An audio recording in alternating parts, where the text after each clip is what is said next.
আল্লাহ নবী বলছেন এমন একটা জামানা তোমাদের মধ্যে আসবে। এই হাদিস বলার পূর্বে আরেকটা হাদিস আগে বলে নেই, বুঝতে সুবিধা হবে। আল্লাহ নবী আরেকটা হাদিসের মধ্যে উল্লেখ করে বলছেন ইয়াকুনু ফি আখিরিজ জামানি, এমন একটা সময় শেষ জামানাতে মানুষরা পার করবে যেই জামানার মানুষরা সকালবেলা ঈমানদার থাকবে, সন্ধ্যা হতে হতে লোকগুলো বেঈমান হয়ে যাবে, আবার সন্ধ্যার সময় ঈমানদার থাকবে, সকাল হতে হতে লোকগুলো বেঈমান হয়ে যাবে। জোরে করুন নাউযুবিল্লাহ। আল্লাহর নবী আরো বাড়িয়ে বলছেন ইয়াবিউ দীনাহু বিআরদিন মিনাদ দুনিয়া, তারা এই ইসলামকে, দ্বীনকে দুনিয়ার বিনিময়ে বিক্রি করে দিবে।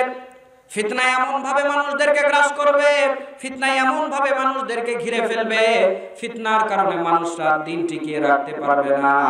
ঘুষের টাকা প্রত্যেকদিন হাতের মধ্যে 50,000 রোজ আসে, 2 লাখ টাকা ঘুষের জন্য আপনাকে রোজ হাতের মধ্যে দেয়, ওই লোক কতদিন ওই লোক থেকে বাঁচবে?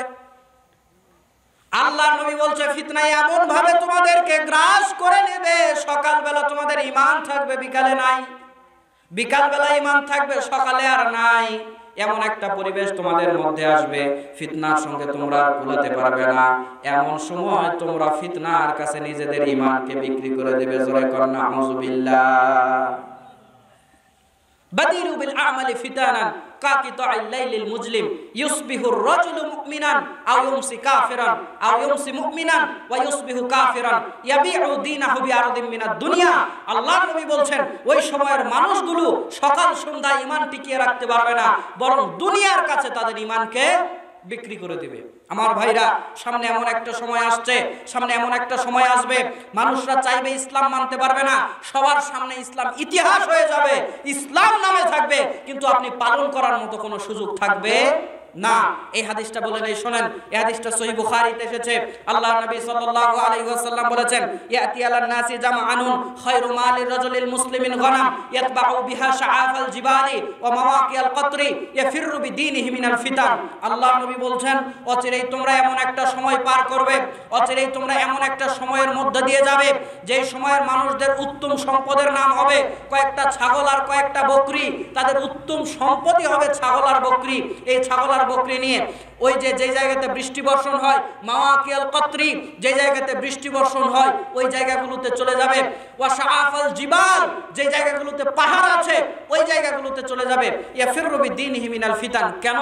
কারণ সে নিজের সমাজে থেকে দ্বীন ইসলাম মানতে পারবে না, তাকে ইসলাম মানার জন্য সমাজ ছাড়তে হবে।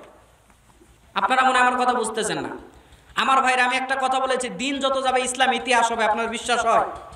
আমার ভাইরা, আজ থেকে কিছু বছর পূর্বে আমরা দেখি নাই তবে শুনেছি, দেখেন ইসলাম কিভাবে ইতিহাস হয়ে গেছে। নানি দাদিরা আমরা দেখি নাই তবে শুনেছি, তারা এক জায়গা থেকে আরেক জায়গাতে নৌকাতে যাওয়ার যদি প্রয়োজন হতো, নৌকার উপরে যে চই থাকে এটাকে তারা লম্বা একটা সারি দিয়ে ঘিরে নিত। আমরা দেখি নাই তবে শুনেছি। কেউ দেখে থাকলে বলেন কথা ঠিক কিনা? দেখেছেন আপনারা? যারা মুরব্বী আছেন দেখার কথা। আমার ভাইরা, শুধু তাই নয়, রিকশাতে চড়েও যদি এক জায়গা থেকে আরেক জায়গাতে যাওয়ার প্রয়োজন হতো, রিকশার যে হুড আছে এটা তো উঠায় দেওয়া থাকতোই, লম্বা একটা শাড়ি দিয়ে চারিদিকে পেঁচায় নিয়ে রিকশাতে চড়ে একটা মহিলা এক জায়গা থেকে আরেক জায়গাতে যেত। আমরা দেখি নাই তবে শুনেছি। আপনারা দেখে থাকলে বলেন কথা ঠিক। আমার ভাইরা, শুধু তাই নয়, আমরা এটাও শুনেছি, আমাদের নানিরা দাদিরা আজ থেকে 20 বছর 30 বছর আগের কথা, তারা এক বাড়ি থেকে আরেক বাড়িতে যাওয়ার যদি প্রয়োজন হতো হাতে একটা ছাতা নিত। রোদ নাই, বৃষ্টি নাই, কিন্তু তারপরেও একটা ছাতা নিত। কেন? রাস্তাতে যাওয়ার সময় যদি কোনো পুরুষ তার সামনে পড়ে যেত, ছাতা দিয়ে নিজেকে আড়াল করে সাইডে চলে যেত, ছাতা দিয়ে নিজেকে আড়াল করে নিত। আমরা দেখি নাই তবে শুনেছি। বুঝে থাকলে বলেন কথা ঠিক। এগুলো আছে না ইতিহাস? বলেন না, এগুলো আছে না ইতিহাস? আমি আপনাকে বলেছি দিন যত যাবে ইসলাম তত ইতিহাস হবে। আপনাকে দেখাবো ইসলাম কিভাবে ইতিহাস হয়েছে। আমরা নিজেদের কথা বলছি, আমরা যখন ছোট ছিলাম, বয়স যখন 5-6 বছরের ছিল, এখন তো অত ছোট বয়সে তো তখন স্কুলে ভর্তি করে নিত না। আমাদের সময়ে ওই যে প্রাইমারিতে ভর্তি হতে গেতে বলতো যে তো মাথার উপর দিয়ে হাত দাও, কান ধরতে পারলে ভর্তি করে নিত, না হলে নিত না। কথা বলেন না কেন? ঠিক নয় কি? আর এখন তো বাচ্চা ফুটছে, কথাই ঠিক মতো বলা শিখে নাই, ওরে প্লে নার্সারিতে ভর্তি করে দাও। শুধু ভর্তি 1 2 3, বাচ্চার সাথে মা ও ফ্রি। সকালবেলা বাচ্চাও যায়, সাথে মাও যায়, মাঝে মধ্যে রিক্সাওয়ালার সাথে আবার বেরিয়েও যায়। কথা বলেন ঠিক নয় কি? আমার ভাইরা, আমরা যখন ছোটবেলায় ছিলাম ওই 4-5 বছর বয়সে তো ভর্তি করে নাই আমরা নুরানি পড়ার জন্য মসজিদে যেতাম, আমাদের গলাতে একটা লুঙ্গি বেঁধে দেওয়া হতো, ওই লুঙ্গির নিচে হাত পা সব চলে যেত। আপনারা কি বুঝতে পারছেন? এলাকার মানুষ তো বোঝার কথা, ওই হাত পা সব লুঙ্গির মধ্যে চলে যেত। আমরা সিলেটার ওই একটা আরবি বই, একটা কায়দা বই নিয়ে হাত ওই লুঙ্গির ভিতরে ঢুকিয়ে আমরা কোরআন পড়ার জন্য যেতাম। শুধু আমরা যেতাম না, বাড়িতে মারা বাবারা, বিশেষ করে দাদা দাদিরা যারা মুরব্বীরা ছিল, তারা ভোরবেলা উঠে গায়ের মধ্যে লেপ কাঁথা মুড়ি দিয়ে তারা কোরআন পড়তো গুনগুন গুনগুন করে। আমরা কোরআন শব্দ, কোরআনের আওয়াজ শব্দ বাড়ি থেকে শুনতে পেতাম না। এখন কি এগুলো আছে না? ইতিহাস। এখন সকালবেলা হলেই কোরআন শব্দ, কোরআনের শব্দ আসা তো দূরে থাকলো, সারেগামা পাধা নিসা, চাচা দাদু খালা ফুফা, এই শব্দগুলো বাড়ি থেকে ভেসে আসে। আওয়াজ করে বলতে হবে, কথা ঠিক কিনা?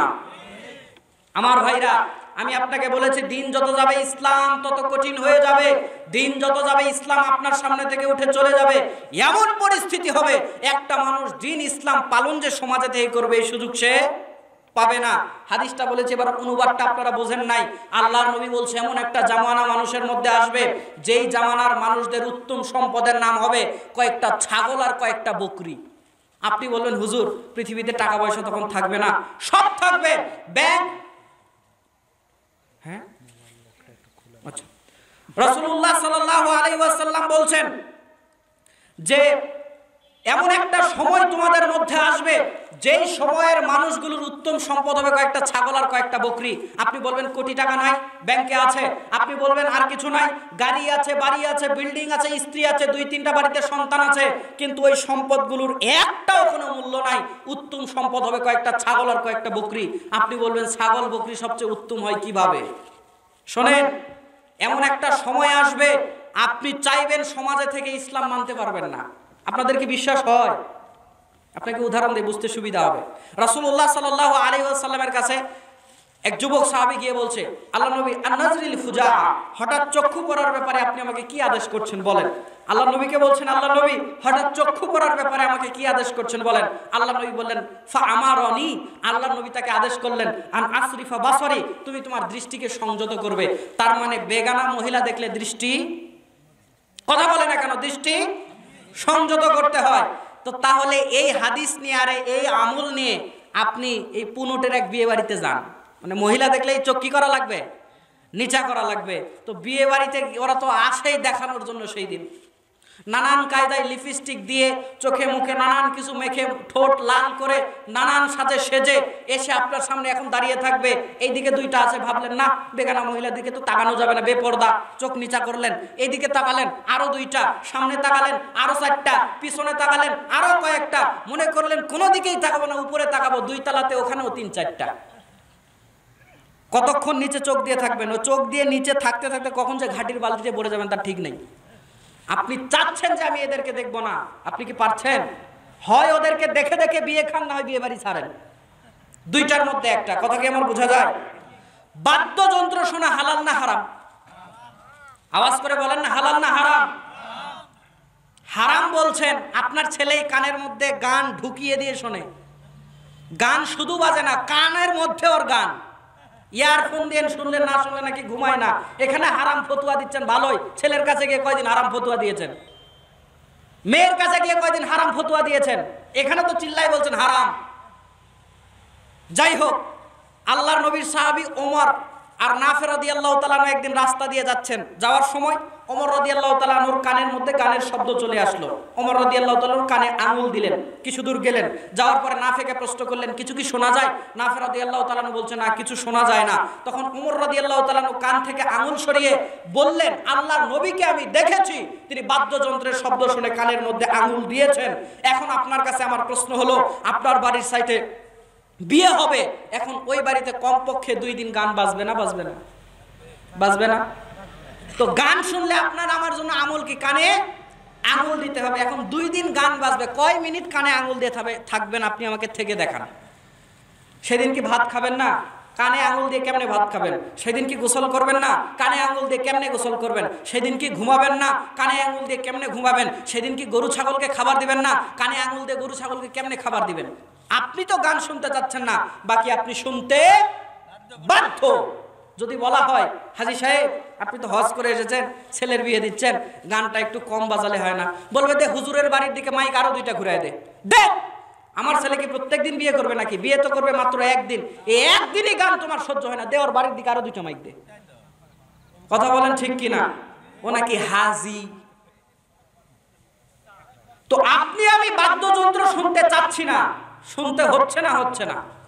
শুধু তাই নয়, বর্তমান ফেসবুক যারা চালান, এক সময় তাও একটু গান বাজনা এরিয়া আপনারা শোনা যেত, এখন ফেসবুকের স্টোরিতে রিল বানিয়েছে, গান ছাড়া কোনো রিল নাই। প্রত্যেকটা রিলে গান, যারাই ফেসবুক শোনায় তারাই গান শোনে। শুধু তাই নয়, রিংটোনের মধ্যেও গান ঢুকিয়ে দিয়েছে। মসজিদে ইমাম সাহেব সালাত আদায় করাচ্ছেন, কোরআন তেলাওয়াত করছেন, হঠাৎ করে বেজে উঠেছে আমার ঘুম ভাঙায় দিল রে মরার কুকিলে। বলেন বাজে না? আপনি তো চাচ্ছেন আমি গান শুনবো না, পরিস্থিতি এমন মসজিদের মধ্যে শোনাচ্ছে, শুনবি না মানে শোন, নামাজ পড়তে শোন। আপনি চাচ্ছেন আমি ইসলাম মানবো, মানতে পারছেন? আমি আপনাকে বলেছি দিন যত যাবে ইসলাম মানা আপনার জন্য কঠিন হয়ে যাবে। এখন তাহলে কি হবে? আপনার জন্য সমাজ আর গান বাজনা মুক্ত হবে না, আপনার জন্য সমাজ আর বেপরদা মুক্ত হবে না। এখন কি করতে হবে? দিন ধর্ম তো আপনাকে মেনেই জান্নাতে যেতে হবে। সমাজ যেহেতু পরিবর্তন হবে না, আপনাকে এবারে এলাকা ছেড়ে চলে যেতে হবে। কোথায় চলে যাবেন? ওই যে বৃষ্টি বর্ষণ হয় ওই জায়গাগুলোতে মানুষ চলে যাবে দিন ধর্ম শুধু পালনের জন্য। এবার বুঝে থাকলে বলেন, ওখানে কোটি টাকা নিয়ে গিয়ে কোনো লাভ আছে? ওখানে কোটি টাকা নিয়ে গিয়ে কোনো লাভ আছে? ফ্রিজ নিয়ে গিয়ে কোনো লাভ আছে? কার গাড়ি নিয়ে গিয়ে কোনো লাভ আছে? কোনো লাভ নাই, কোনো সম্পদের কোনো দাম নাই। তবে ছাগল আর বকরির দাম আছে। কেন? আপনি ছাগল বকরির মাংস খেতে পারবেন, ওর দুধ দহন করে খেতে পারবেন, গাছের ফল খেয়ে ইত্যাদি খেয়ে আপনি জীবন ধারণ করে আপনি আপনার আল্লাহর জান্নাতে যাওয়ার চেষ্টা করতে পারেন। কারণ ওই জঙ্গলে আপনাকে গান শোনানোর জন্য কেউ যাবে না, ওই জায়গাতে বেপরদা মহিলা যাবে না। আপনাকে দিন ধর্ম মেনেই জান্নাতে যেতে হবে। তো আপনার জন্য আর সমাজ কোনোদিন পরিবর্তন হবে না। নিজের পরিবর্তনের জন্য, নিজের জান্নাতে যাওয়ার জন্য এলাকা সমাজ ছেড়ে চলে যেতে হবে। তো আল্লাহ নবী বলছেন, এই ফিতনাতে পড়ে কতক মানুষ ওই ফিতনার সামনে নিজেকে বিক্রি করে দিবে, ফিতনার সামনে বিক্রি হয়ে যাবে। আর কিছু মানুষ থাকবে ইয়াফিররু বিদীনিহি মিনাল ফিতান, তারা তাদের দিন ধর্ম ইসলামকে নিয়ে সমাজ থেকে পলায়ন করবে। আমার কথা কি বোঝা যায়? আমার ভাইরা, আলোচনা সামনে নিয়ে যাই, চলেন। এই ফিতনা যখন মানুষের মধ্যে আসবে, এই যে বিপর্যয় যখন আল্লাহর পক্ষ থেকে মানুষের মধ্যে আসবে, তখন কি শুধু যারা পাপ করেছে তাদের জন্য আসবে নাকি সবার জন্য আসবে? আল্লাহ সূরা আনফালের 25 নম্বর আয়াতে বলছেন, ওয়াত্তাকু ফিতনাতাল লা তুসিবান্নাল্লাযীনা যালামু মিনকুম খাসসা ওয়া আলামু আন্নাল্লাহা করবেন, এটা তোমাদের সবার উপরে আসবে। আমার ভাইরা, এই যে করোনা আল্লাহর পক্ষ থেকে এক বিপর্যয় এসেছিল, এটা কি শুধু ওই খারাপ মানুষদেরকে ধরেছিল না ভালো মানুষদেরও ধরেছিল? এখন যদি একটা বন্যা আসে পুনুটের উপর দিয়ে, শুধু কি খারাপ মানুষের বাড়ি ডুবাবে নাকি তাহাজ্জুদ গুজার বান্দা ওর বাড়িও ডুবিয়ে যাবে?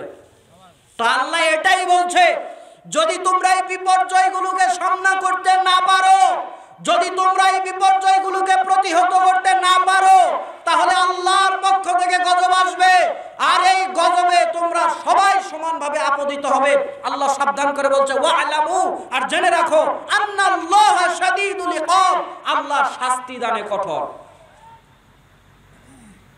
এই যে আপনার আমার মধ্যে হাজারো ধরনের ফিতনা চলে এসেছে, বেপরদার ফিতনা, জেনার ফিতনা, গান বাজনার ফিতনা, হাজারো ফিতনা চলে এসেছে। কেন চলে এসেছে জানেন? কারণ ফিতনা আসার দরজা ভেঙে ফেলা হয়েছে। ফিতনা যে রাস্তা দিয়ে আসবে, দরজা দিয়ে আসবে, ওইটা আর ভালো নাই, ওইটা কি হয়ে গেছে? ভেঙে গেছে। আপনি বললেন ভেঙে গেছে, এটা আবার কেমন কথা? এটার আবার দলিল কি? প্রত্যেকটা লাইনের দলিল আছে। আমি যদি দলিল দিতে না পারি, আপনি আমাকে এখান থেকে যেতে দিবেন না। যদি আমি দলিল দিতে না পারি, ওই আউফাও আওয়াজ করতেই যদি আসি, ও আউফাও আওয়াজ তো আপনারাও করতে পারেন, তাহলে আমারে আনলেন কেন? একটা লাইনের যদি আমি দলিল দিতে না পারি, আপনি আমাকে যেতে দিবেন না ইনশাআল্লাহ। তবে আমি যদি কোরআন সুন্নাহ থেকে কথা বলি, আপনি মানতে বাধ্য ইনশাআল্লাহ। কোনো উপায় না, মানতেই হবে। কারণ আমি আমার একটা কথাও বলছি না, আমি ছোট কিনা এটা আপনাকে দেখতে হবে না। আমি যে কথাগুলো বলছি এগুলো বড় না ছোট, এটা হিসাব করেন। আর কোরআন সুন্নাহর কথা কখনো ছোট নয়, কারণ আমি আমার পক্ষ থেকে একটা কথাও বানিয়ে বলবো না। ফিতনার দরজা ভেঙে গেছে, এই জন্য ফিতনা আসা শুরু হয়ে গেছে। ফিতনার দরজা কিভাবে ভাঙলো?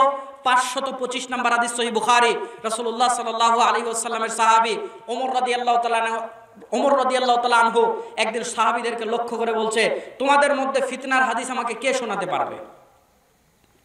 আল্লাহর নবী সাহাবী ওমর রাদিয়াল্লাহু তাআলা আনহু যখন সাহাবীদেরকে লক্ষ্য করে বলল, তোমাদের মধ্যে কে আমাকে ফিতনার হাদিস শোনাতে পারবে?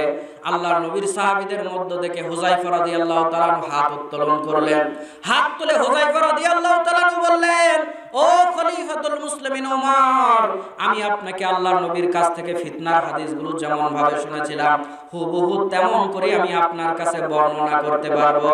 জোরে কন্না সুবহানাল্লাহ। এই কথা যখন ওমর রাদিয়াল্লাহু তাআলা আনহুর সামনে বলল, ওমর রাদিয়াল্লাহু তাআলা আনহু তাকে বলল, তুমি বলতে থাকো আল্লাহর নবীর কাছে থেকে যে কথাগুলো শুনতে পেয়েছো। কারণ হুযায়ফা রাদিয়াল্লাহু তাআলা আনহু এমন সাহাবী ছিলেন, সব সাহাবীরা আল্লাহর নবীর কাছে কল্যাণের প্রশ্ন করতেন, কেমন করে জান্নাতে যেতে পারবো সাহাবীরা এই প্রশ্ন করতেন। কিন্তু হুযায়ফা রাদিয়াল্লাহু তাআলা আনহু বলছেন, সব সাহাবীরা ভালো প্রশ্ন আল্লাহর নবীর কাছে করলেও আমি হুযায়ফা সব সময় আল্লাহর নবীকে অকল্যাণ নিয়ে প্রশ্ন করতাম। কেন? এই অকল্যাণগুলো যেন আমি হুযায়ফা আমাকে পেয়ে না বসে, এই জন্য আমি আল্লাহর নবীর কাছে অকল্যাণগুলো নিয়ে প্রশ্ন করতাম। জোরে কন্না মারহাবা।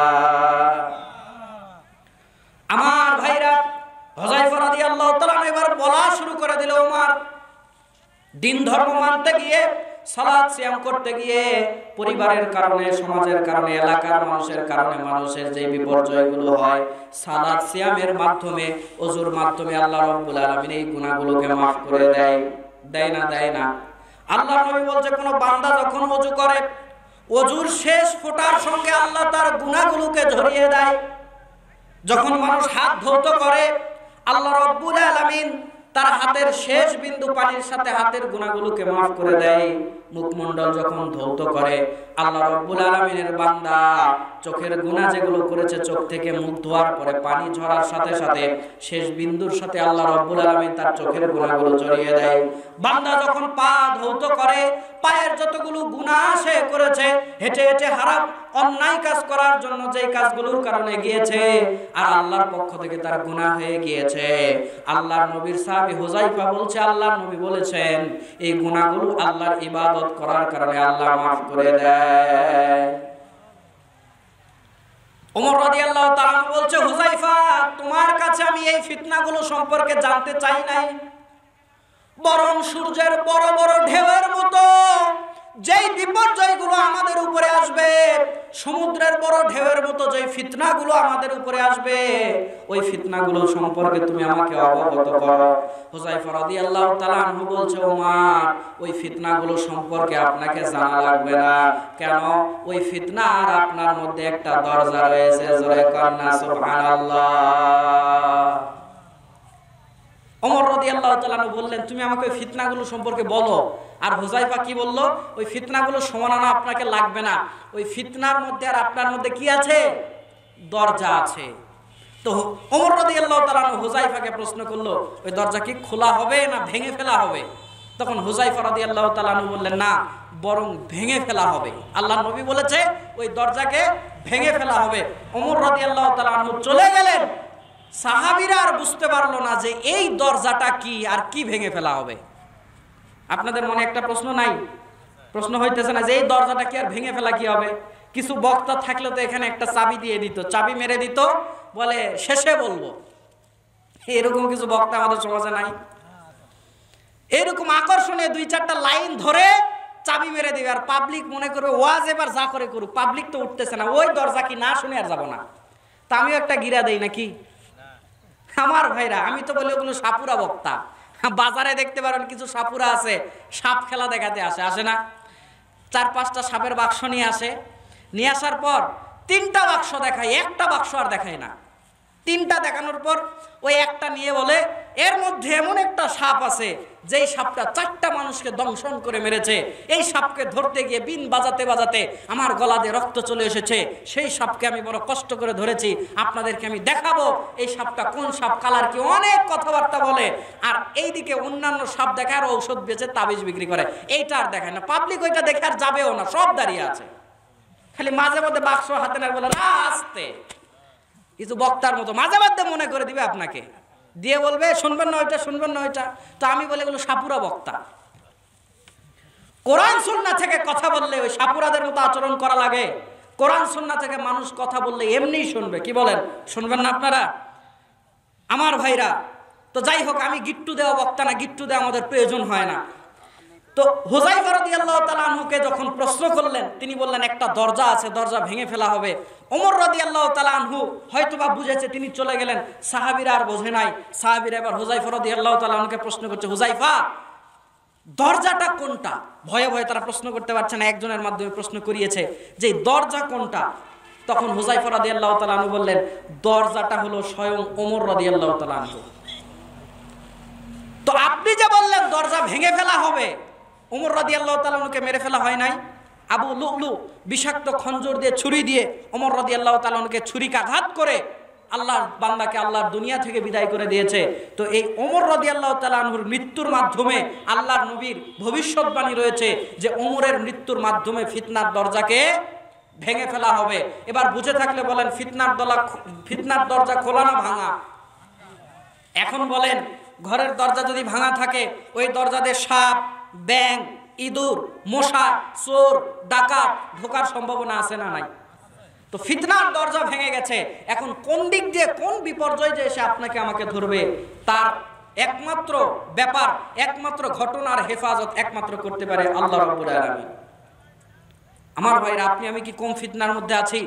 রাসূলুল্লাহ সাল্লাল্লাহু আলাইহি সাল্লাম বলছে, তোমাদের উপরে ফিতনা এমন ভাবে আসবে।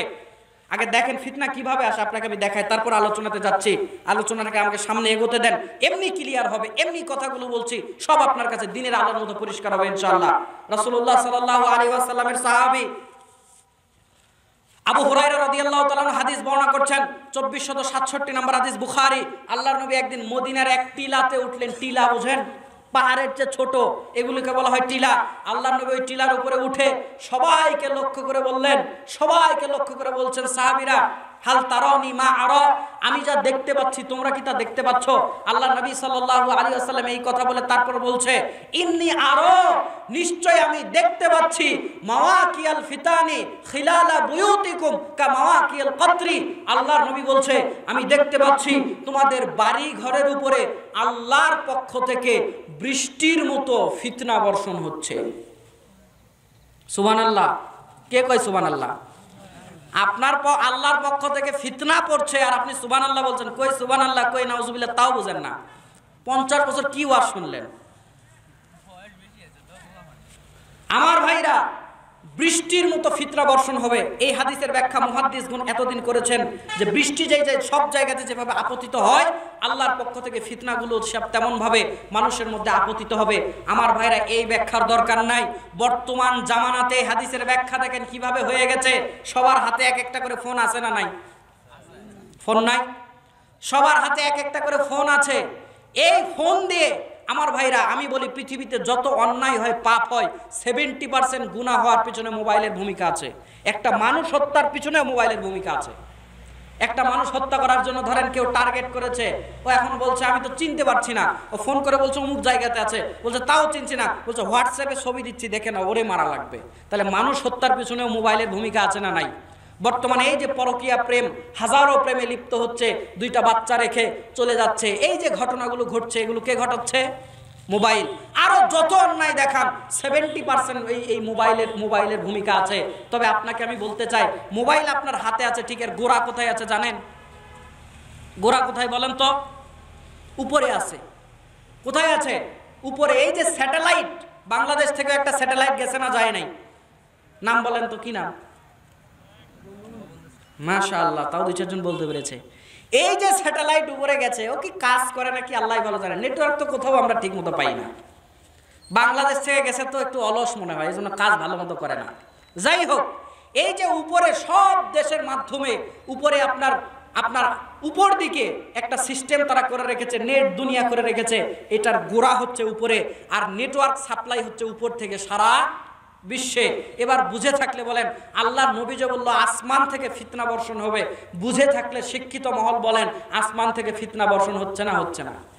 এই নেটওয়ার্কটাই তো বড় ফিতনা, আর এটা বর্ষণ হচ্ছে আসমান থেকে, উপর থেকে। আল্লাহ নবী বলছেন, ওয়াচিরেই তোমাদের উপরে আসমান থেকে বৃষ্টির মতো ফিতনা বর্ষণ হবে।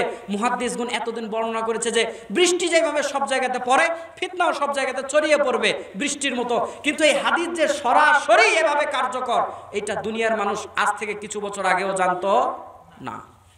দেখছেন কত ফিতনা। আর আজকে দিনের চাইতে আগামী দিন আপনি কল্যাণকর পাবেন না। সামনের দিন যত আসবে এগুলো ফিতনাময় দিন আসবে। 2206 নম্বর হাদিস তিরমিজি, রাসূলুল্লাহ সাল্লাল্লাহু আলাইহি ওয়াসাল্লাম বলছেন, দুনিয়ার মানুষ, আল্লাহ নবী বলছেন, দুনিয়ার মানুষ সাহাবীদেরকে লক্ষ্য করে বলছেন, দুনিয়ার মানুষ তোমরা আজকের পর দিন যে তোমরা ভালো পাবে এরকম পরিবেশের আশা তোমরা করো না। আজকের পর আর পরের দিন আরো খারাপ হবে, আরো খারাপ হবে, আরো খারাপ হবে, হাত্তা তাকুনা রব্বাকুম, অতঃপর তোমরা এভাবে তোমাদের সময় পার করতে করতে রবের সঙ্গে মুলাকাত হয়ে যাবে, মানে মৃত্যুবরণ করবে। তারপরেও আজকের চাইতে পরের দিন ভালো তোমরা পাবে না। এত ফিতনা আসবে। বলেন আমাদের মধ্যে ফিতনা এসেছে না আসে নাই? ফিতনা এসে মানুষদেরকে এমন অকেজো করে দিয়েছে যে মানুষের আর কোনো মূল্যই নাই। জেনা নামক একটা ফিতনা আমাদের মধ্যে আছে না নাই? প্রত্যেক আদম সন্তানকে জেনা আক্রান্ত করবে। জেনার পরীক্ষায় প্রত্যেক আদম সন্তান পড়বে। 5159 নম্বর হাদিস বুখারী, রাসূলুল্লাহ সাল্লাল্লাহু আলাইহি ওয়াসাল্লাম বলছেন যে ইন্নাল্লাহা কাতাবা আলা ইবনে আদম হাজ্জাহু মিনাজ জিনা মা আদরাকা যালিকা মা লাহা ফাজিনাল আইনিন নাজর ওয়া জিনা লিল লিসানিল মানতিক ওয়ান নাফসু তামান্না ওয়া তাশতাহি ওয়াল ফারজু ইউসাদ্দিকু যালিকা আও ইউকাযযিবু। আল্লাহর নবী বলছেন, অচিরেই তোমাদের মধ্যে জিনার ফিতনা তোমাদের মধ্যে এমন ভাবে ছড়িয়ে পড়বে, আল্লাহর নবী বলছেন প্রত্যেককে এটা দ্বারা পরীক্ষা করা হবে। আর চোখের জানা দেখা, ফাজিনাল আইনিন নাজর, চোখের জানা হচ্ছে দেখা, ওয়া জিনা লিল লিসানিল মানতিক, জিহ্বার জানা হচ্ছে কথা বলা, ওয়ান নাফসু তামান্না ওয়া তাশতাহি ওয়াল ফারজু ইউসাদ্দিকু যালিকা আও ইউকাযযিবু, অন্তরের জানা হচ্ছে পরিকল্পনা করা, লজ্জাস্থান শুধু এটাকে সত্য আর মিথ্যা বলে প্রমাণ করে। প্রত্যেক আদম সন্তান এই জানাগুলোতে পড়বে। তারপরেও পড়ার তো একটা বাঁচার তো মানুষের কথা, কিন্তু মানুষ খুঁজে খুঁজে এই ফিতনাগুলোতে পড়ছে। পড়ে নাই? বিয়ে করতে গিয়ে একটা ভালো পাত্রী খুঁজে পাওয়া যায় না। ভালো পাত্রীর জন্য বিয়ে করতে গিয়ে একটা ভালো পাত্র খুঁজে পাওয়া যায় না। হাদিসটা আপনি খোলেন, একটা হাদিস মনে পড়ে গেছে, 5360 নম্বর হাদিস মিশকাতুল মাসাবি, রাসূলুল্লাহ সাল্লাল্লাহু আলাইহি সাল্লাম বলেছেন, এক জামানার মানুষ হবে 100 উটের মতো। আল্লাহ নবী বলছে এক জামানার মানুষ হবে 100 উটের মতো। লা তাজুলু, আল্লাহ নবী সাল্লাল্লাহু আলাইহি ওয়াসাল্লাম বলছেন যে তারা এমন অকেজো হবে, লা তাকাদু তাজিদু ফিহি রাহিলা, একটাতেও সওয়ারি করার মতো না। হাদিসটা মনে বোঝেন নাই, এভাবে বোঝেন। আল্লাহ নবী বলছেন যে এক জামানার মানুষ এমন অকেজো হবে ওই 100 উটের মতো, যারা এমন অকেজো যে তাদের উপর সওয়ারি করা যায় না। মানে আপনাকে 100টা উট দেওয়া হলো, দিয়ে বলা হলো এই 100টা উটের মধ্যে যে কোনো একটা উটে চড়ে আপনি এই পুনুট থেকে আপনি ওই হচ্ছে কিচক বাজারে যান, কিন্তু একটা উট খোরা, একটা উট কানা, আরেকটা উটের মাথা খারাপ, আরেকটা উট বুড়া হয়ে গেছে, 2 হাত গিয়ে আবার কোমর লাগায় দেয়, এইরকম অসল 100টা উট আছে। এবার বুঝে থাকলে বলেন চড়ার মতো কয়টা আছে? আরো সহজ করে বলি, আপনাকে 100টা মোটরসাইকেল দিয়ে বলা হলো পুনুট থেকে কিচক যান, কিন্তু ওই 100টার মধ্যে একটা মোটরসাইকেলের সামনের চাকা নাই, আরেকটার পিছনের নাই, আরেকটার চেইন নাই, আরেকটার গিয়ার নাই, আরেকটার ব্রেক নাই, আরেকটার ক্লাচ নাই, সবগুলো এরকম খুঁতযুক্ত, সমস্যাযুক্ত। এবার আপনাকে বলা হলো একটাতে চড়ে এখান থেকে পুনুট থেকে কিছু যান, সরার মতো কয়টা আছে? আমার কথা কি বুঝতে পারছেন? আমি কিচ্ছা কাহিনী শোনানো বক্তা নয়। আমার ওয়াজ বুঝতে গেলে একটু মাথা কান খোলা রেখে বুঝতে হবে। মনে করেন এক ঘটনা ধরবো, সুর দিয়ে 2 ঘন্টা পার দিয়ে চলে যাবো। সুর দিতাম, মাইক ভালো হলে, সেটিং ভালো হলে সুর দিতাম, একটু দিলাম, আমি দিয়ে চেক করে দেখলাম যে কাজ হচ্ছে না, সুতরাং সুর আর পাবেনও না। আমি একটু চেক করে দেখছি, ওইটা একটু দিয়ে হবে না কাজ। কথা বুঝতে পেরেছেন? এইভাবে কথা বললে কষ্ট পাবেন, এভাবেই শোনা লাগবে, কোনো উপায় নেই। কারণ সুর দিয়ে বলতে গেলে শুনতে খারাপ লাগছে, ওটা আমি চেক করে নিছি। আমার ভাইরা, তাহলে আল্লাহ নবী সাল্লাল্লাহু আলাইহি ওয়াসাল্লাম বললেন যে ওই জামানার মানুষ হবে 100 অসল উটের মতো, মানে অনেক থাকবে কিন্তু সব অসল। মানে এখন বিয়ে করতে গিয়ে এক একটা ছেলের 50 টাকার পাত্রী দেখা লাগে না? পাত্রী দেখতে গিয়ে বলে আরেকজনের রিক্সাতে মাঝে মধ্যে একটু ওঠে, মাঝে মধ্যে 2-4 দিনের জন্য কোথায় জানি যায়, আবার ফেরত আসে, তবে কোথায় জানি মাঝে মধ্যে যায়। এরকম দেখতে দেখতে 50টা দেখছে, একটারও চরিত্র ভালো নয়, দেখছে 50টা, মেয়ে আছে অনেকগুলা। এবার বলেন বিয়ে করার মতো কয়টা আছে? কথা আমার মনে হয় বোঝেন না। বিয়ে করার মতো কয়টা আছে? তো একটাও নাই। আল্লাহ নবী বলছে ওরা হবে, ওই জামানার মানুষ হবে 100 অসল উটের মতো। অনেক উট আছে, তবে চড়ার মতো একটাও নাই, ঠিক তেমনি ওরা অনেক মহিলা আছে বিয়ে করার মতো একটাও নাই। অনেক একটা দিনদার মেয়ে পর্দা করে, তাকে তো যার তার হাতে তুলে দেওয়া যায় না, একটা দিনদার ছেলে খুঁজতে হবে। 40-50টা দেখছে, ওই মেয়েকে দেওয়ার মতো একটা দিনদার ছেলে পায় না। ঘটনা আছে না এরকম? নাই, আছে না নাই? কোনো ছেলে আসে, তেমন কোনো দোষ না, একটু সিগারেট খায়, তাই ওই দিনদার মেয়েকে ওর হাতে দেওয়া যায়। আরেকটা ছেলেকে পাইছে, সবই ভালো, চুলের কাটিং দিয়ে সজারো কাটিং, দুই দিক থেকে নাই, মাঝখানে আছে। মানে চোর ধরে যেরকম মানুষ অর্ধেক চুল কেটে দিয়ে অপমান করে, ও আগের থেকে চোর সেজে বসে আছে, বলেন ওর হাতে দেওয়া যায়?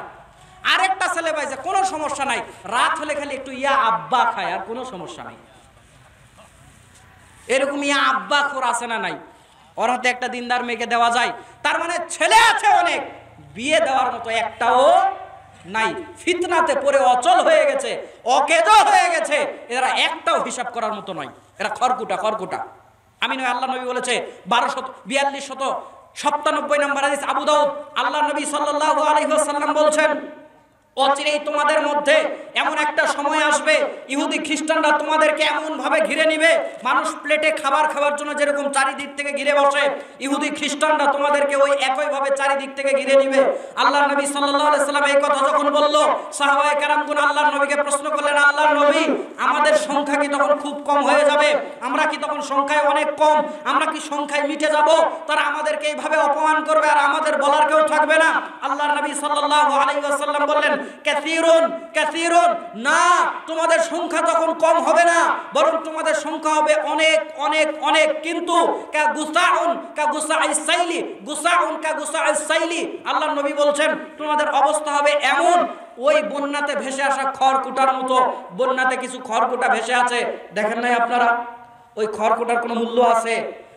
ওই বন্যার খড়কুটার মধ্যে উল্লেখ করা যায়, পানি বইতে বইতে দেখবেন কিছু ফেনা তৈরি হয়, ফেপড়া বলি আমরা এলাকাতে, কি চিনেন তো? ওই ফেপড়ার সাবানের ফ্যানের চাইতে ওর শক্তি কম, ফু দিলে একদিকে চলে যায়। আল্লাহ নবী বলছেন ওই সময়ের মুসলিমরা ফিতনায় পড়ে পড়ে এমন অচল হয়ে যাবে, এমন নিম্ন শ্রেণীর হয়ে যাবে, ওরা হবে খড়কুটা, কোনো দাম নেই। বলেন এখন আমাদের অবস্থা তাই হয়েছে না হয় নাই? তো আল্লাহ নবী সাল্লাল্লাহু আলাইহি সাল্লামকে প্রশ্ন করলো, আল্লাহর নবী আমাদের এই অবস্থা কেন হবে? আল্লাহর নবী উত্তর দিলেন, হুব্বুদ দুনিয়া ওয়া কারাহিয়াতুল মাউত। আল্লাহর নবী বলছেন দুনিয়াকে ভালোবাসা এবং মৃত্যুকে ভয় করা তোমাদের এই বিপদ এনে দিবে। এখন দুনিয়াকে আমরা ভালোবাসি না বাসি না? এইদিকে আলোচনা নিয়ে গেলাম না, একদিন ভিন্ন করে আলোচনা শোনাবো। দুনিয়া অতি তুচ্ছ, দুনিয়ার কোনো মূল্য নাই। ইউটিউবে অ্যাভেলেবেল এই বক্তব্যগুলো আমাদের পাওয়া যায়, সার্চ করলে আব্দুল মুক্তাদির লিখে সার্চ করলে বক্তব্যগুলো পাওয়া যাবে। একদিনে সব শোনানো সম্ভব নয়, যদি আগ্রহ হয় এই টপিকের উপরে আলোচনা শুনতে পারেন। তো আল্লাহর নবী বলল এই যে অচল হয়ে যাবে দুনিয়াকে ভালোবাসার কারণে এবং মৃত্যুকে অপছন্দ করার কারণে। প্রত্যেকটা মানুষ আমরা মৃত্যুকে পছন্দ করেন না অপছন্দ করেন? বলেন না, পছন্দ করেন? কেউ করেন না, কিন্তু মৃত্যুকে অপছন্দ করে কি মৃত্যু আপনি ঠেকাতে পারবেন? মৃত্যুকে আপনি যতই ঘৃণা করেন, অপছন্দ করেন, দূরে ঠেলতে পারবেন? ও এসে হাজির হবেই, বেহায়ার মতো হলেও এসে আপনার বাড়িতে হাজির হবে। কিন্তু ভাই, মৃত্যুকে ভয় করে আপনি মৃত্যু থেকে বাঁচতে পারেন না, তবে আপনি জাহান্নাম থেকে বাঁচার সুযোগ আছে না নাই? আমরা দুনিয়ার মানুষ মরা থেকে বাঁচার চেষ্টা করি, জাহান্নাম থেকে বাঁচার চেষ্টা কেউ করে না। আপনি হাজার চেষ্টা করে মৃত্যু থেকে বাঁচতে পারবেন না, তবে একটু চেষ্টা করলে জাহান্নাম থেকে বাঁচতে পারবেন। আল্লাহ আমাদেরকে বুঝার তৌফিক দান করুন, বলেন আমিন। তার মানে এই উম্মতরা জেনার ফিতনায় পড়বে, আপনাকে আমাকে চোখ কান খোলা রাখতে হবে এই ফিতনাগুলোতে যেন আমরা না পড়ি। কিছু দিনদার ছেলেও আছে, তাদের আবার নাকি গার্লফ্রেন্ড থাকে, বয়ফ্রেন্ড থাকে। গার্লফ্রেন্ড বয়ফ্রেন্ড বোঝেন, মুরব্বীরা বুঝবেন না, বলবেন হুজুর এগুলো বলা কি খুবই দরকার। আরে বলা মানে কি, ওরা তো মনে করে এটা হালাল। ওকে যদি বলেন তোমরা প্রেম করো কেন, বলছে আদম হাওয়া প্রেম করে নাই, ইউসুফ জুলাইখা প্রেম করে নাই, আমরা করলে সমস্যা কি? এই কথা যারা বলবে ওদের ঈমান নাই। এই কথা যারা বলবে তাদের ঈমান নাই। নতুন করে শাহাদা পরে ঈমান আনতে হবে। নবীর উপরে অপবাদ দিল, তোমার মতো আদম হাওয়ার ব্যাপারে যে তুমি এই কথা বললে, আদম হাওয়া বিয়ের আগে তোমার মতো এরকম জঙ্গলে জঙ্গলে ঘুরতো। ইউসুফ জুলাইখা, কখন ইউসুফ জুলাইখা প্রেম করেছে? কে আপনাকে ইতিহাস শুনিয়েছে? কয় লাইন আপনি কোরআন পড়েছেন? কে বলেছে ইউসুফ আলাইহিস সালাম প্রেম করেছে? বরং ইউসুফ আলাইহিস সালামকে জুলাইখা যখন ডেকেছিল, ওইদিকে আমার যাওয়ার সময় নেই লম্বা করে কথা বলার, যখন ইউসুফ আলাইহিস সালামকে জুলাইখা ডেকেছিল, বরং তিনি কার কাছে পানা চেয়েছিলেন? আল্লাহর কাছে পানা চেয়েছিলেন, আল্লাহ তাকে দরজাগুলো খুলে উন্মুক্ত করে রাস্তা পরিষ্কার করে দিয়েছিল, তিনি চলে গিয়েছিলেন। যদিও তার উপরে পরে অপবাদ আনা হয়েছিল, যেটা পরবর্তীতে তিনি জেল খাটার পর অনেক লম্বা ইতিহাস ক্লিয়ার হয়েছিল। তুমি কিভাবে বললে যে ইউসুফ জুলাইখা প্রেম করেছে? যারা বলবে ইউসুফ জুলাইখা তোমার মতো এরকম নোংরামি করেছে, নবীর ব্যাপারে এরকম অপবাদ দিলে ঈমান থাকবে? কখনো থাকবে না। আল্লাহ এদেরকে হেদায়েত দান করুক, বলেন আমিন। কিছু দিনদার ছেলে মেয়েদেরকেও দেখা যায়, ওয়াল্লাহি আল্লাহর কসম করে বলছি, আর না বললেই মনে ভালো হতো, কিন্তু তারপর আমি বলতে বাধ্য হচ্ছি। আমি সিরাজগঞ্জ সরকারি কলেজের ছাত্র। ওখানে একদিন আমি আমার ক্লাসরুম থেকে বের হয়ে আসছি, আমি ইসলামিক স্টাডিজের ছাত্র। বোঝেনি তো, হুজুরদের দোষের অভাব নাই, আমরা একটু সুই সুতা হয়ে থাকা লাগে। কারণ একটা বিশ্ববিদ্যালয় লেভেলের কলেজে তো একটা সাবজেক্ট নাই, এক ধরনের ছেলে পেলে নাই, নানান ধরনের আছে না নাই? কিন্তু হুজুরদের দোষ কম না বেশি? আমরা একটু সুই সুতা হয়ে থাকি বাবা, কারণ আমাদের দোষ বেশি। আপনারাই দেন দোষ। হুজুর যদি একটু জোরে হাঁটে, বলে সামনের পাড়াতে খাওয়ার আছে, জোরে না গেলে ছুটে যাবে, এই জন্য জোরে জোরে যায়। যদি আস্তে হাঁটে, বলে পিছনের পাড়াতে এমন খাওয়া খেয়েছে আর নড়তে পারে না। হুজুর যদি একটু চিকন হয়, বলবে মাদ্রাসায় পরে লাভ কি খাইতেই পারে না। যদি একটু মোটা হয়, বলে মানুষের বাড়িতে খাইতো খেয়ে খেয়ে মোটা হয়ে গেছে। হুজুর যদি একটু ছোট পাঞ্জাবি পরে, বলে এই হুজুরের পিছনে নামাজ জায়েজ নাই। যদি লম্বা জুব্বা পরে, হুজুরের এই কাপড়ের দাম বাড়াইলো। তার মানে হুজুর যা করে সেইটার মধ্যে দোষ আছে না নাই? তো আমরা একটু সুই সুতা হয়ে থাকার চেষ্টা করি বাবা, হুজুর মানুষ। আমি নিজের চোখে দেখলাম, ওয়াল্লাহি আল্লাহর কসম করে বললাম, হাত মোজা, পা মোজা, নাক মোজা, চোখ মোজা সব পরে ছেলেদের সঙ্গে বসে গোল মিটিং করছে। 3-4 জন মেয়ে, 3-4 জন ছেলে পর্দা করে বসে বসে গল্প করছে। মানে এরা কি মনে করে পর্দা করলে এগুলো জায়েজ হয়ে যায়? আমার ভাইরা শুধু তাই নয়, দিনদার ছেলে মেয়ে ফেসবুকে স্ট্যাটাস দেয় আলহামদুলিল্লাহ। 2 বছর আমাদের সম্পর্ক হলো, দোয়া করবেন আমাদের সম্পর্ক যেন কিয়ামত পর্যন্ত জারি থাকে। দোয়া চায়, ফেসবুকে কয় আলহামদুলিল্লাহ। এদের মতো খাটাইশ আল্লাহর জমিনের উপরে আসমানের নিচে আর কেউ হতে পারে না। বোরখা পরে, গায়ে কাপড় লাগিয়ে, ইসলামী পোশাক পরে এই আচরণগুলো করে। প্রকৃতপক্ষে যারা বোরখা পরে, প্রকৃতপক্ষে যারা দিনদার, প্রকৃতপক্ষে যারা পর্দা করে, এগুলোতে তাদের বদনাম হয় না? হয় না বলেন? প্রকৃতপক্ষে কিছু পর্দাশীল মহিলা নাই? প্রকৃতপক্ষে কিছু দিনদার ছেলে নাই? তোমাদের কারণে তাদের বদনাম হয়। আল্লাহ হেদায়েত দান করুক, বলেন আমিন। বোরখা পরলে, পর্দা করলে একটা ছেলে মানুষের সঙ্গে কথা বলা যায় যায় না। বোরখা পরলে, পর্দা করলে বন্ধুর সঙ্গে কথা বলা যায় না। ধর্মকে কি পেয়েছে? এই ফিতনাগুলোর মধ্যে জড়াতে জড়াতে জড়াতে এমন অকেজ হয়ে গেছে যে খড়কুটা কোনো দাম নাই। না ইমানের শক্তি আছে, না আমলের শক্তি আছে, না আল্লাহর কাছে একটা দোয়া করলে দোয়া কবুল হয়। প্রত্যেকটা মানুষ আল্লাহ বলে, হুজুর দোয়া করি, দোয়া কবুল হয় না। কেমনে দোয়া কবুল হবে? আপনি সারা রাত তাহাজ্জুদ পড়েন, সারা রাত উঠে কান্নাকাটি করছেন আল্লাহর কাছে, মেয়ে কোথায় কি করে আপনি খবর রাখেন না। ও রেখেছেন রাজশাহী বিশ্ববিদ্যালয়ে, মনে করছেন আপনার মেয়ে হচ্ছে ফেরেশতা, আর ছেলেকে রেখেছেন ঢাকা বিশ্ববিদ্যালয়ে, আপনার ছেলে হচ্ছে জিন। ওরা হচ্ছে লেখাপড়া করে জিন, আর ওরা ফেরেশতা। ওরা কিছু বোঝে না, কিছু করে না, সব খালি আপনি বোঝেন, তাহাজ্জুদ পড়েন, আর ওরাও ওখানে মনে হয় আপনার মতো তাহাজ্জুদ পড়ে। জিন আর পরিত, ওরা কিছু বোঝে না, কোনদিনও দোয়া কবুল হবে না। আল্লাহ রাব্বুল আলামিন এই জাতিকে হেফাজত করুক, বলেন আমিন। আমার ভাইরা 1 নাম্বার পয়েন্ট চেঞ্জ করলাম, সময় তো প্রায় শেষ। 1 নাম্বার পয়েন্ট চেঞ্জ করলাম, ফিতনাগুলোর মধ্যে মানুষদেরকে ভয়াবহভাবে যে ফিতনাগুলো গ্রাস করবে, তার মধ্যে একটা বলেছি জেনার ফিতনা। আল্লাহ এ থেকে আমাদের হেফাজত করুক, বলেন আমিন। 2 নাম্বার বলেছি, 2 নাম্বার ফিতনা হচ্ছে আলেম ওলামাদের ফিতনা, হুজুরদের ফিতনা। হুজুরদের ফিতনাতে পড়ে মানুষ বেঈমান হবে। কথা আমার বোঝা যায়? হুজুরদের ফিতনাতে পড়ে মানুষ কি হবে? বেঈমান হবে, দিন ধর্ম আরা হবে। আমি বলছি না, আল্লাহর নবী সাল্লাল্লাহু আলাইহি ওয়াসাল্লাম বলছেন। এই হাদিসটা আপনি পাবেন মিশকাতুল মাসাবি প্রথম খণ্ডের 153-54 নম্বর হাদিস খোলেন। আল্লাহ নবী সাল্লাল্লাহু আলাইহি ওয়াসাল্লাম বলেছেন, ইয়াকুনু ফি আখিরিজ জামানি দাজ্জালুনা কাযাবুন ইয়াতুনাকুম মিনাল আহাদিসি বিমা লাম তাসমাউ আনতুম ওয়ালা আবাউকুম ফাইয়াকুম ওয়া ইয়াহুম লা ইউদিল্লুনাকুম ওয়া লা ইয়াফতিনুনাকুম। আল্লাহর নবী বলছেন, অচিরেই তোমাদের মধ্যে এমন কিছু লোকের আবির্ভাব ঘটবে যারা তোমাদের কাছে কোরআন হাদিসের নামে এমন কথা বলবে, আনতুম ওয়ালা আবাউকুম, তোমরাও কোনোদিন এই কথাগুলো শোনো নাই, তোমাদের বাপ দাদারাও কোনোদিন এই কথাগুলো শোনে নাই। আল্লাহর নবী এবার বলছেন, পরামর্শ দিচ্ছেন, ফাইয়াকুম, তাদেরকে তোমাদের কাছ থেকে দূরে রাখো, ওয়া ইয়াহুম, তাদের কাছ থেকে তোমরা দূরে থাকো, লা ইউদিল্লুনাকুম, তারা যেন তোমাদের কোনো ক্ষতি করতে না পারে, ওয়ালা ইয়াফতিনুনাকুম, তারা যেন তোমাদেরকে জাহান্নামে নিয়ে যেতে না পারে, আপনাদের কি মনে হয় এরকম কিছু হুজুর নাই মানুষদেরকে জাহান্নামে নিয়ে যায়? এই যে হাদিস বললাম, আমি কি আমার বাসা থেকে নিয়ে এসেছি না দলিল দিয়ে বললাম? শুধু তাই নয়, আল্লাহর নবী বলেছেন কিছু ভ্রান্ত গোমরা তথাকথিত হুজুর থাকবে যারা মানুষদেরকে জাহান্নামে নিয়ে তো যাবে, নিজেরাও জাহান্নামে যাবে। 4332 নম্বর হাদিস, 4632 নম্বর হাদিস খোলেন সহিহ মুসলিম কিতাবুল ইমারত, রাসূলুল্লাহ সাল্লাল্লাহু আলাইহি ওয়াসাল্লাম বলেছেন, হুযায়ফা রাদিয়াল্লাহু তাআলা আনহুর হাদিস, এইটাও লম্বা হাদিস, ছোট করে বলছি। হুযায়ফা রাদিয়াল্লাহু তাআলা আনহু বলছেন, আল্লাহর নবী আমরা তো অকল্যাণের উপর ছিলাম, অকল্যাণের পর কি আর কোনো কল্যাণ আসবে? হুযায়ফা রাদিয়াল্লাহু তাআলা আনহুকে আল্লাহর নবী বলল আসবে। আল্লাহর নবীকে আবার প্রশ্ন করলেন, তিনি বললেন আর কি অকল্যাণ আসবে? আল্লাহর নবী বললেন অকল্যাণ আসবে। আবার প্রশ্ন করলেন এরপর আর কোনো কল্যাণ আসবে? আল্লাহর নবী বললেন হ্যাঁ, কল্যাণ আর অকল্যাণ মিশ্রিত অবস্থায় আসবে। তারপর আল্লাহর নবীকে আবার প্রশ্ন বললেন এরপর কি আর অকল্যাণ আসবে? তখন আল্লাহর নবী বললেন হ্যাঁ আসবে, দুআতুন আলা আবওয়াবি জাহান্নাম, এমন বিপর্যয় আসবে, এমন তোমাদের মধ্যে ওদের ফিতনা চলে আসবে যে ওরা নিজেরাই জাহান্নামের দরজাতে থাকবে। দায়ী শব্দের বহুবচন হচ্ছে দুআতুন। আল্লাহর নবী বলছে যারা তোমাদেরকে জান্নাতের দিকে ডাকবে ওরাই জাহান্নামের দরজাতে থাকবে। মান আযাবাহুম ইলাইহা, তোমরা যদি তাদেরকে অনুসরণ করো, কাযাফুহু ফিহা, তারা তোমাদেরকে আছাড় মেরে জাহান্নামের মধ্যে ফেলে দিবে। তখন আল্লাহ নবী সাল্লাল্লাহু আলাইহি ওয়াসাল্লামকে হুযায়ফা রাদিয়াল্লাহু তাআলা বললেন, আল্লাহর নবী এটা আপনি কি বললেন? যাদেরকে বিশ্বাস করে একটু জান্নাতে যাওয়ার পথ দেখব তারাই আমাদেরকে জাহান্নামে নিয়ে যাবে।